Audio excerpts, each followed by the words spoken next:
Today, I am here to discuss exposomics in real life with you. Now, I chose this topic because so many of us have exposures that we are unaware of and of how to deal with them and what that looks like when we have symptoms.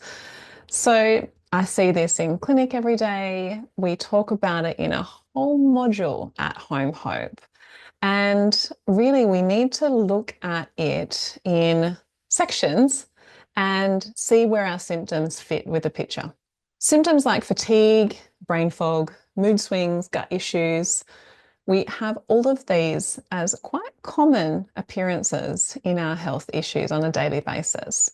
We might have labs that look absolutely fine. We might have known about things that are in our environment, our chemicals, the things that we put on our body, our soaps, our makeups, our perfumes.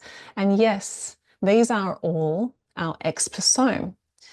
They also include mold, glyphosate, plastics, heavy metals, and your exposome is your lifetime environmental exposure history, and it matters.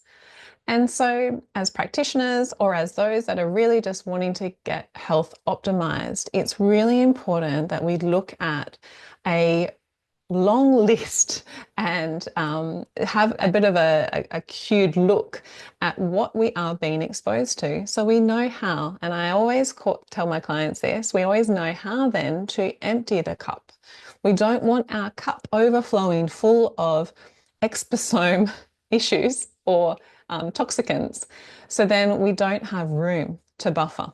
At Home Hope, we recognise exposomics in one of the 7 essential pillars of health optimization. This includes exposures from things I've already said, but also air, VOCs, mold, water. We've got chlorine and heavy metals and pharmaceuticals. We've got food and pesticides in there, preservatives, plastics, plus glyphosate. And then light, we've got the blue light, we've got the dirty light, the dirty electricity we have, the circadian disruption from the light, but the EMFs with the dirty electricity, as we call it, can still be that causing the stress on the body. We also have all the consumer products I mentioned and stress itself.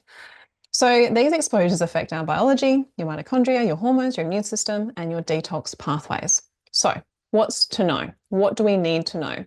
Now, these are the sort of my top stealth toxins to know about.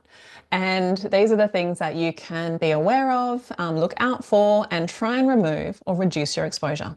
So mycotoxins, top of my list because they are the most unrealized, unrecognized in our current world that we live in. So mold metabolites link into fatigue, anxiety, insomnia, histamine issues. Heavy metals, mercury, lead, arsenic, neurotoxic, and mitochondrial blockers. Glyphosate disrupts the microbiome, mimics amino acids, and weakens tight junctions. Phthalates and parabens found in personal care disrupt the hormones and fertility. And then PFAS or PFAS and flame retardants, forever chemicals. And these are really linked to metabolic and thyroid dysfunction. So how do we identify them? So we have a key environmental history that we take with each and every client, an intake of exposomics or the exposome to tell us what you've been exposed to. And that speaks for more than most of the tests that we can have a look at. But we also can test strategically for heavy metals, minerals, and the balance and the support and those that protect. Mycotoxin panels we can do, oats testing, and the NutriVal gives us ideas of how your body is dealing with those and where the blockages might be. We can do glyphosate and chemical panels, and we can do intolerance and food panels, and we can also do red cell membrane and fatty acid analysis. We can also do liver analysis and genomics analysis. So how we intervene? We remove sources. We look at drainage pathways. We look at the nutrient cofactors. We look at the drainage pathways. We call them to be something that you can have that clear path out. And then the nutrient cofactors are the ones that support that removal through. So the binders that we can use, the technologies that we can use, the red light, the HBOT, the saunas, all these support factors can help your body empty your bucket that's probably overflowing. In Home, we understand that the body can only heal with what it can release. but also what its current level of support is, what its foundational brickwork is like. So exposomics shows us where the visible burdens are hiding.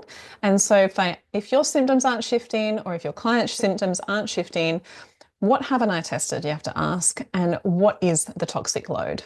Because unseen doesn't mean unimportant.